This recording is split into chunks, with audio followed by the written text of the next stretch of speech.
2:28 in the morning on February 1st, 2026, a signal died. Not a phone call, not an alarm. A heartbeat monitor went silent. The Bluetooth connection between an 84-year-old woman's pacemaker and the iPhone sitting on her nightstand simply stopped transmitting. The phone did not move. It stayed exactly where she placed it every night before bed, beside her hearing aids, beside her reading glasses, beside the life she had built over 50 years in one house in the desert foothills of Tucson, Arizona. She was the one who moved. And the question that has haunted investigators, neighbors, and analysts for more than 6 weeks is not simply who took her. The question is how they got inside. This is the Crime Files. No sensationalism, no exploitation, just evidence, just analysis, just the pursuit of truth. Nancy Guthrie was 84 years old when she disappeared. She had lived in the Catalina foothills neighborhood of Tucson for more than 5 decades, long enough to have watched the desert landscape shift around her, long enough to know the names of every family on her street, long enough that the house she shared with her late husband Charles before his death in 1988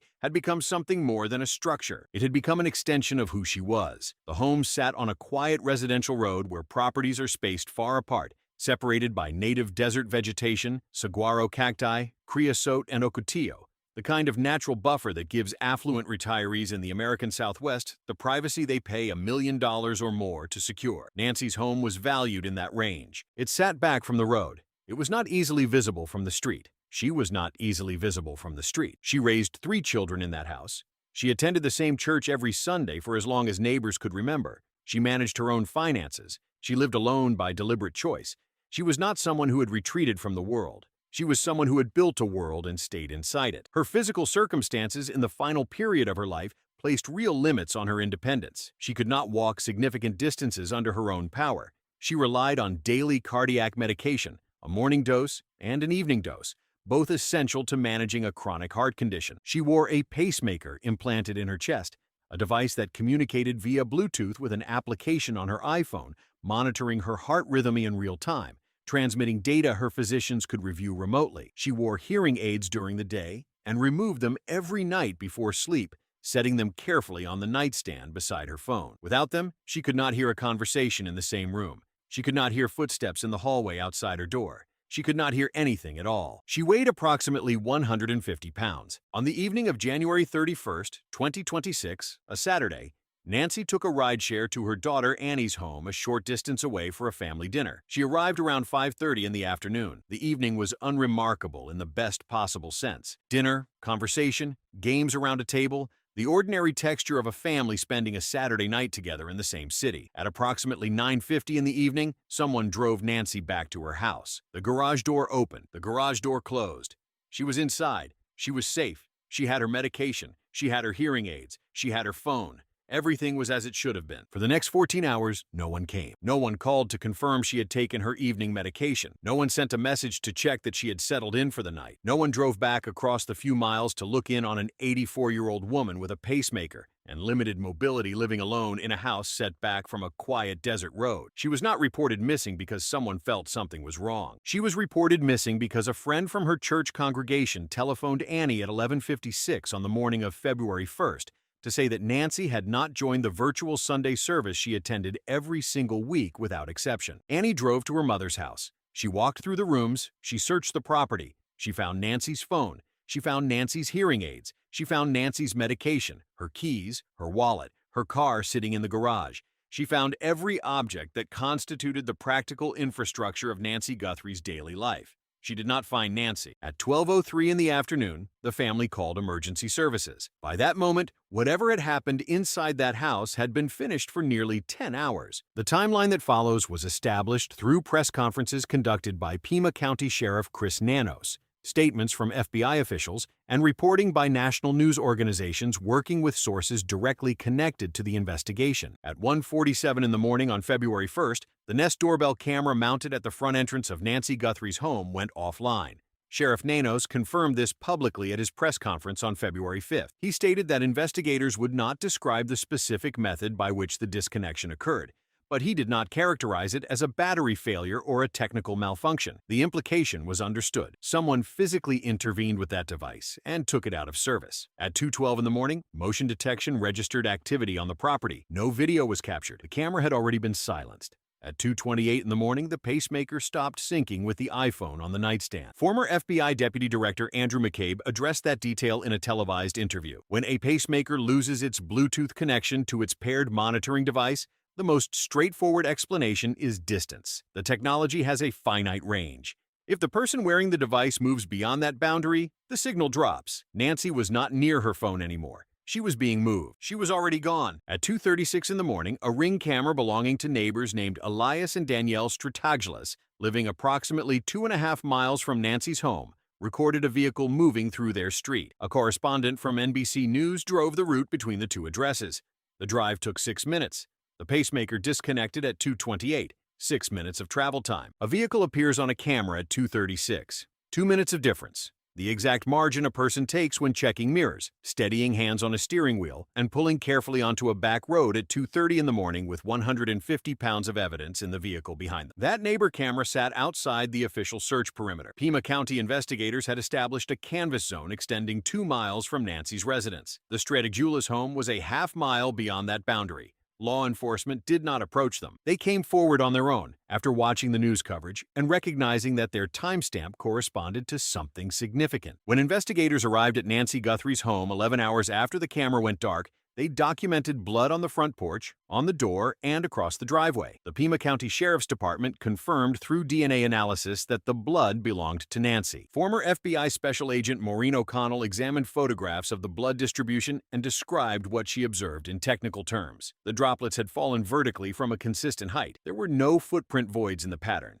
There was no smearing. There were no drag marks consistent with a body being pulled across the surface. Her assessment was direct. Nancy was wrapped in something, likely a sheet or a blanket, and carried through the front door. She was not moving under her own power when she left that house. The FBI, working alongside Google engineers over the course of 10 days, recovered footage from what FBI Director Kash Patel described as residual data, located in back-end systems connected to the Nest camera. Nancy did not maintain a cloud subscription for that device. Under ordinary circumstances, footage recorded locally on a camera with no cloud connectivity is lost when the device is disabled or destroyed. But Google's engineering team found fragments of video that had been transmitted to remote servers during brief windows of connectivity before the camera fully went offline. That recovery process required 10 days of technical labor. It produced the images that appeared on every major American news network. The footage showed a masked figure standing at Nancy Guthrie's front door. Body language analysts who reviewed the footage publicly described what they saw as ownership behavior. The person did not hesitate at the entrance.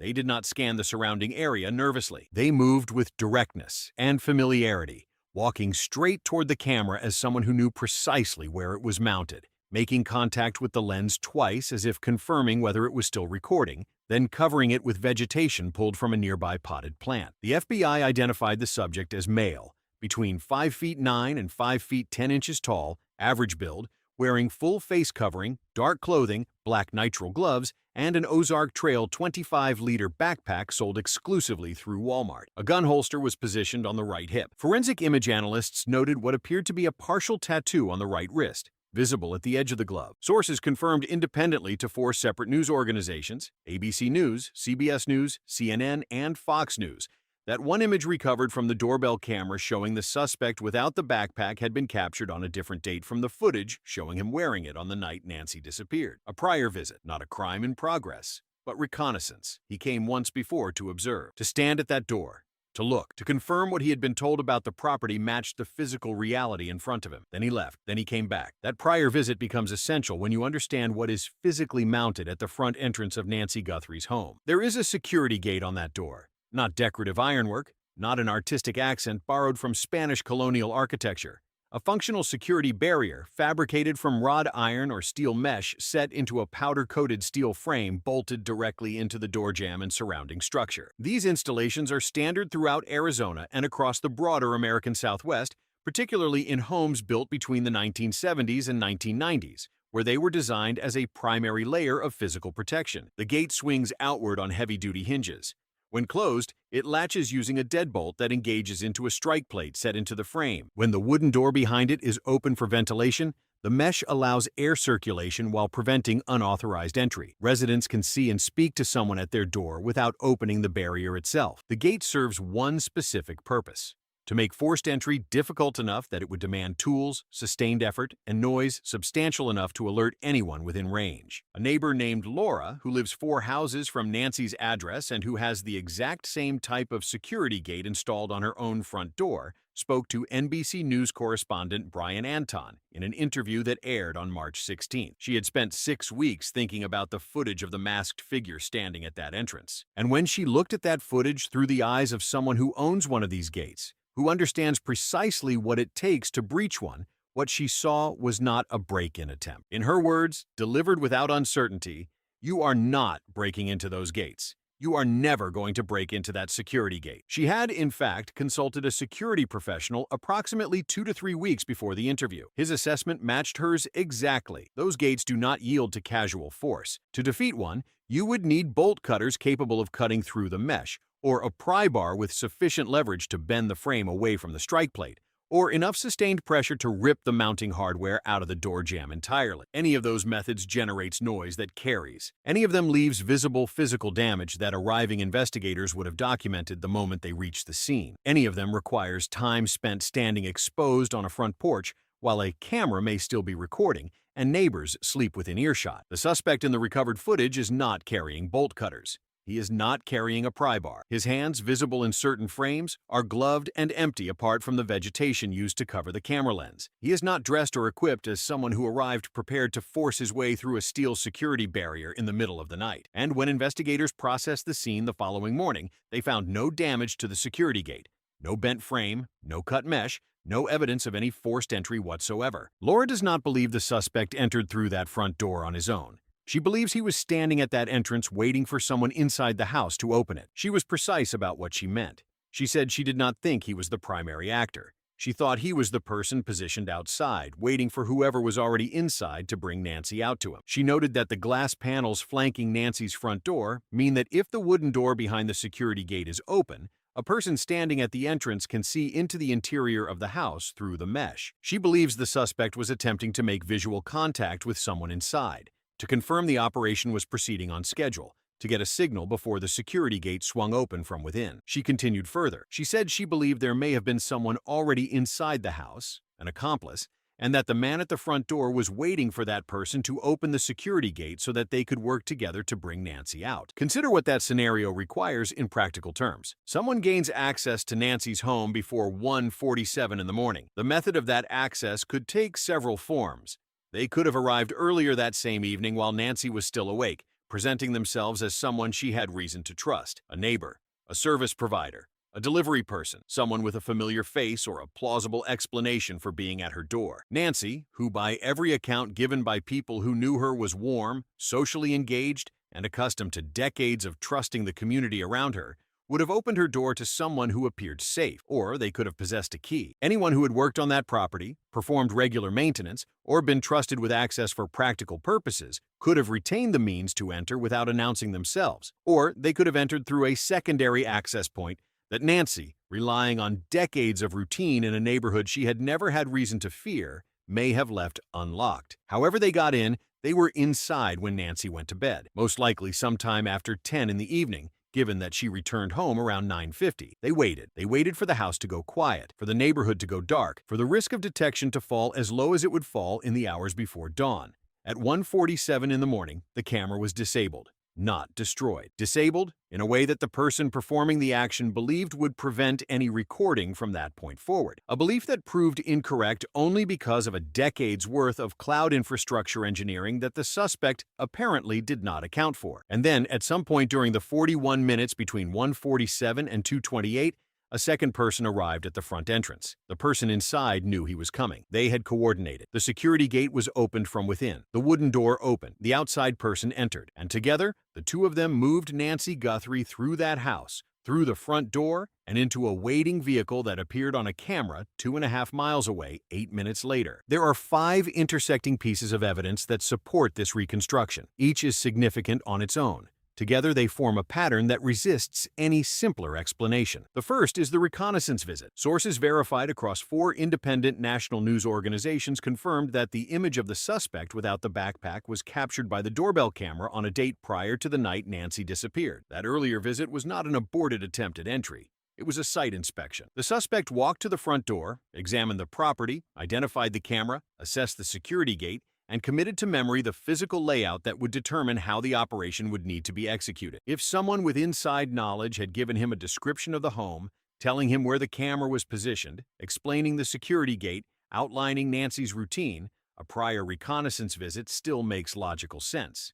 Because there is a difference between being told something and seeing it yourself. He needed to verify that what he had been told was accurate. He needed to stand at that door in person, look at that gate, understand where someone inside the house would need to be standing to unlock it from within, and confirm the plan was viable before committing to returning on the night of February 1st. The second is the specific technical knowledge embedded in the camera disruption. Nancy Guthrie did not have a cloud subscription attached to her Nest doorbell camera. That is not information available from the exterior of the property. The camera looks identical to a cloud-connected unit from the outside. There is no visible indicator, no label, no physical sign that distinguishes a locally stored device from one uploading footage continuously to remote servers. Someone would have needed to know that. Someone who had been inside the house. Someone who had seen the camera's interface or its settings. Who understood the difference between a device that uploads in real time and one that stores only locally. Who concluded that disabling the physical hardware would eliminate the video record of what was about to happen. That person was wrong because they did not anticipate the residual transmission data Google's engineers would ultimately recover. But they were not guessing randomly. They were acting on specific information about a specific household security configuration that could only have come from direct personal familiarity with the inside of that home. The third is the complete absence of forced entry evidence. Investigators found no damage to the security gate, no damage to the wooden door,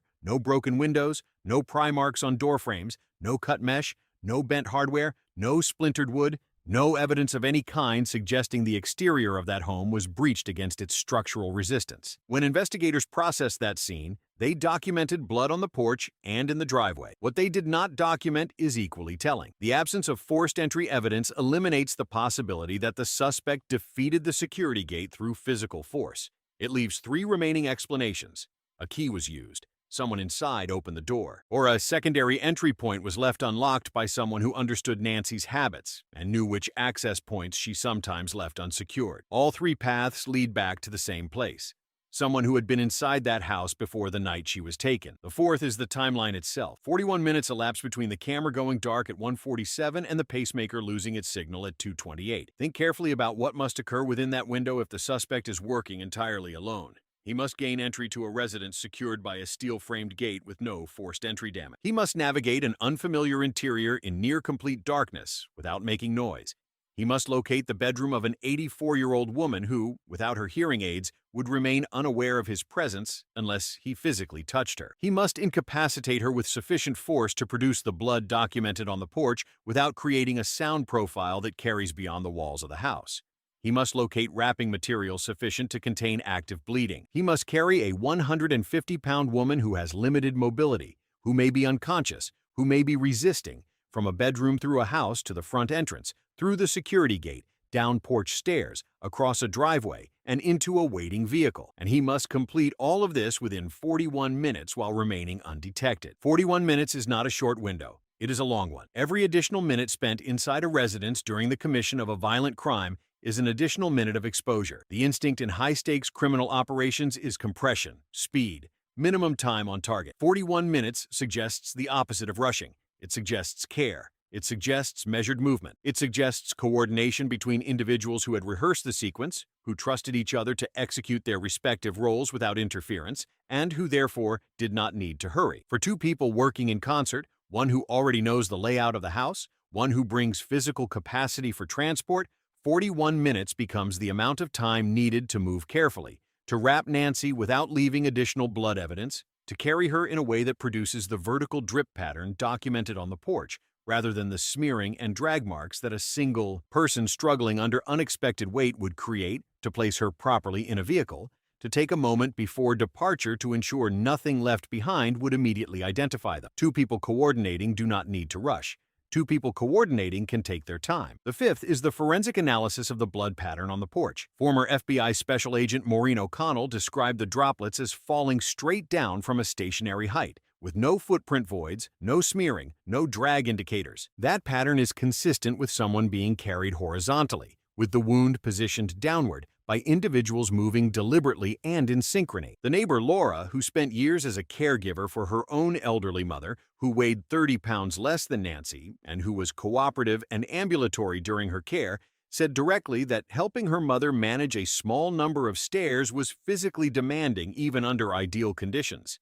Nancy weighed more. Nancy had less mobility even when fully conscious and willing. If Nancy was unconscious at the time of transport, or if she was resisting, the physical load would have exceeded what one person could manage, while also maintaining the clean blood drop pattern the forensic analysis documented. Two people produce that pattern. One person fighting to maintain grip on shifting weight does not. And then the FBI asked Laura a question. During agents' visit to her home on March 14th, just 2 days before her interview aired, they asked whether she had security camera footage from January 24th. That date had not been mentioned publicly in connection with this investigation before that moment. It was not a date that press conferences had flagged. It was not a date that media reporting had focused on. January 24th, 2026, 8 days before Nancy disappeared. A Saturday. The pattern that has emerged is 3 Saturdays. January 11th, January 24th, February 1st. January 11th is the date investigators had already identified and asked neighbors about in earlier canvassing efforts. It is also a Saturday. February 1st, the night Nancy was taken, is also a Saturday. If the suspect was constrained to weekends by ordinary working life logistics, if he could not conduct surveillance or reconnaissance during weekday hours without raising questions from an employer or creating gaps in his whereabouts that would be difficult to explain, then Saturdays become the operational window. Saturday is when he could be in the Catalina foothills without needing to account for his time. Saturday is when he could drive through a neighborhood of large desert properties without attracting the attention that an unfamiliar vehicle parked on a quiet road might generate during a Tuesday afternoon. The investigative picture emerging is a 3-step progression. January 11th, initial reconnaissance. Possibly the date the without backpack image was captured. He walked to the front door, examined the security gate, confirmed the camera placement, verified the property layout against what he had been told by whoever provided insider knowledge. January 24th, a second visit, the purpose of which is not yet publicly confirmed, but which the FBI clearly believes is significant enough to warrant canvassing neighbors for footage. A final refinement. A test of timing. A confirmation that the conditions he expected on February 1st would actually be present. February 1st, execution. Backpack, gloves, gun holster, plan fully formed, target identified, access arranged. 3 visits over 3 Saturdays is not opportunistic. It is a scheduled operation with incremental preparation at each stage. Someone who invests 3 Saturdays into planning a crime believes the objective justifies the risk. And if that belief was reinforced by someone with inside knowledge who confirmed the target's vulnerability, her routine, her security configuration, her physical limitations, the belief was not irrational. It was calculated. During the same FBI visit to Laura's home, agents asked whether her internet service had gone down on the night of February 1st. That question is not standard canvassing protocol. Investigators ask about internet disruption when they have reason to believe connectivity in an area was intentionally severed as an operational component of a planned crime. If internet service to the Catalina Foothills neighborhood was deliberately cut before 1:47 in the morning, the implications are substantial and specific. Nancy's iPhone, left on the nightstand, would have been connected to her home wireless network. When that network went offline, the phone would have reverted to cellular connectivity. If cellular signal was simultaneously jammed or suppressed in the immediate area, the device would have gone dark, reporting its last known position as the home address and ceasing to transmit the kind of continuous location updates that investigators typically rely on to track movement in real time. The phone would show her at home, then nothing. No trail, no pings, no sequence of cell tower handoffs mapping a route away from the property. Neighbors' security cameras, particularly the variety common to high-income residential areas in the Southwest, where systems are marketed on their remote monitoring capabilities, typically upload footage to cloud storage over home internet connections. If that connection was severed at the moment the suspect was approaching the neighborhood, those cameras would continue recording locally but would not transmit. Footage of a vehicle moving through nearby streets during the critical window would sit on local storage rather than reaching servers that law enforcement could later subpoena. The gap in neighborhood camera coverage that has frustrated investigators since February 1st would have a structural explanation. The Nest camera at Nancy's front entrance would face the same constraint. Without connectivity to Google's servers, it could not transmit in real time. The residual fragments that FBI and Google engineers ultimately recovered required 10 days of specialized technical work precisely because the data had not been cleanly uploaded. The camera was operating in a degraded state, capturing fragments that were transmitted during brief moments of partial connectivity before the device went fully offline, insufficient for continuous recording but enough for engineers to reconstruct the images the public has since seen. Disrupting residential internet service requires either physical access to the telecommunications infrastructure serving the affected addresses, which means locating the junction point or utility box connecting that street segment to the broader network and severing the cable, or deploying a signal jamming device within range of the neighborhood, which is federally prohibited in the United States, but commercially available through foreign suppliers and portable enough to fit inside a 25-liter backpack. The suspect in the footage is wearing a 25-liter backpack. If that backpack contained a jamming device rather than conventional tools or valuables, the choice of that particular size and style of pack would reflect a specific equipment decision rather than coincidence. Either disruption method demands technical knowledge that falls outside ordinary criminal experience. Most people who commit property crimes do not think about telecommunications infrastructure. Most people who commit violent crimes do not consider the digital footprint their cellular device creates by pinging towers at intervals as they move through a neighborhood. The person who planned what happened to Nancy Guthrie on the morning of February 1st, or the person advising them, thought about all of it: the camera, the cloud subscription status, the internet service, the pacemaker signal range, the search perimeter radius, the 2.5-mile gap between Nancy's house and the nearest neighbor camera that captured anything useful. That level of operational awareness does not arrive by accident. Laura told agents she had not noticed her internet service going down that night. She was asleep. She would not have known unless a specific reason had woken her. She also disclosed that she changed internet service providers approximately 2 weeks after Nancy disappeared. Her service logs from early February no longer exist.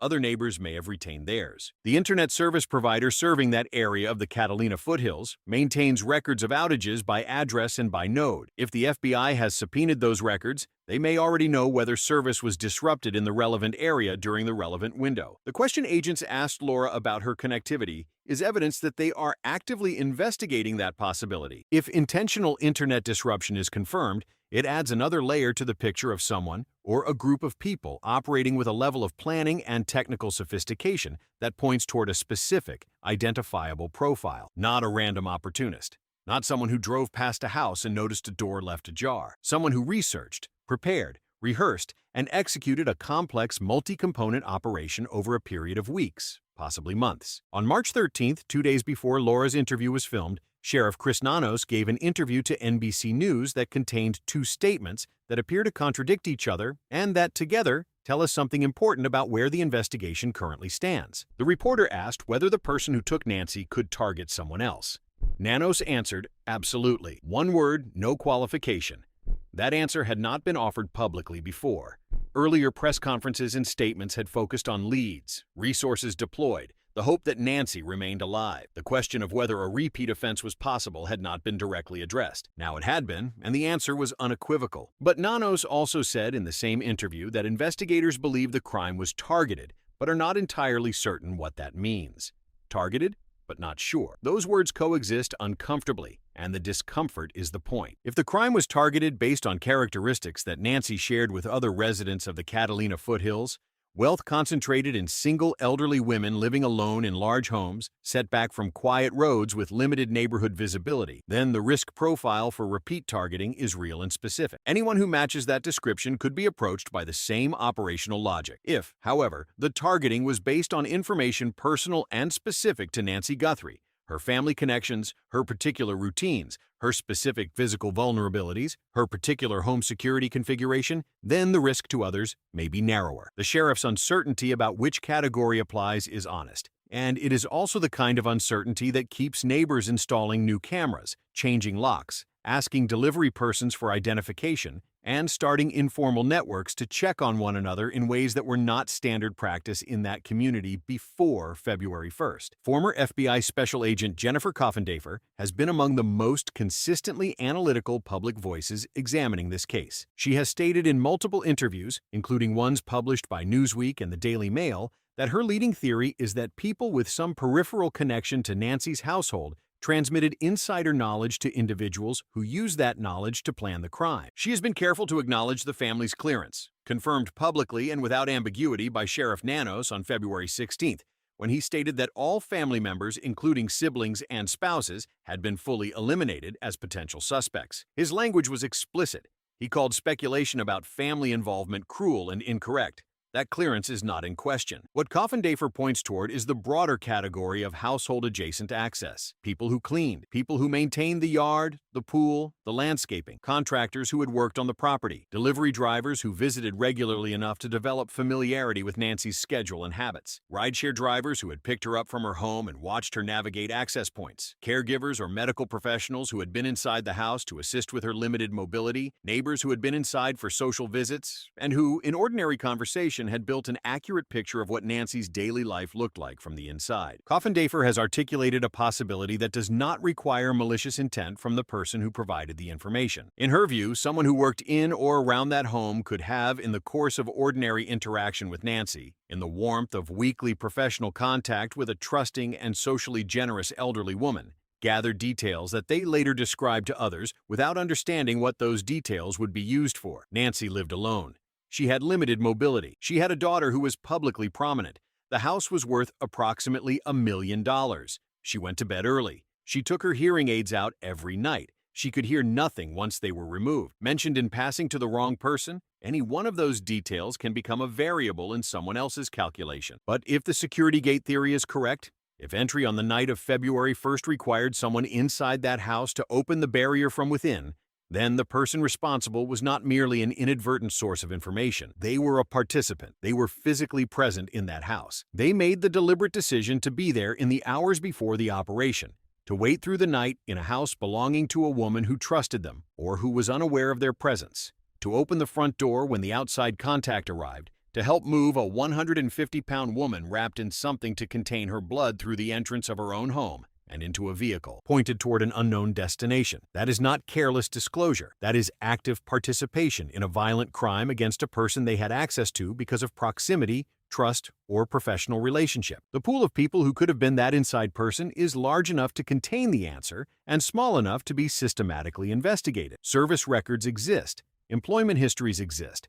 Background check data exists. Cell phone location records exist and can be analyzed by the FBI's Cellular Analysis Survey Team, which has been assigned to this case and which is cross-referencing device presence across multiple Saturdays, including January 11th, January 24th, and February 1st. A phone that appears in the Catalina foothills on more than one of those dates, particularly a phone connected to someone who had a professional or service relationship with the Guthrie household, would constitute a significant investigative development. The digital forensic component of this investigation extends to the router inside Nancy's home. Smartphones broadcast probe requests constantly, automatic signals sent to any network the device recognizes in its stored connection history, whether or not the user is actively trying to connect to the internet. Those signals are logged by routers. If a phone belonging to someone who should not have been inside Nancy Guthrie's home was present on the night of February 1st, that phone may have transmitted probe requests to her router that are now preserved in the device's stored data. The FBI has the router. Digital forensic analysis can identify those signals and trace them to specific device identifiers. That kind of analysis does not require a laboratory.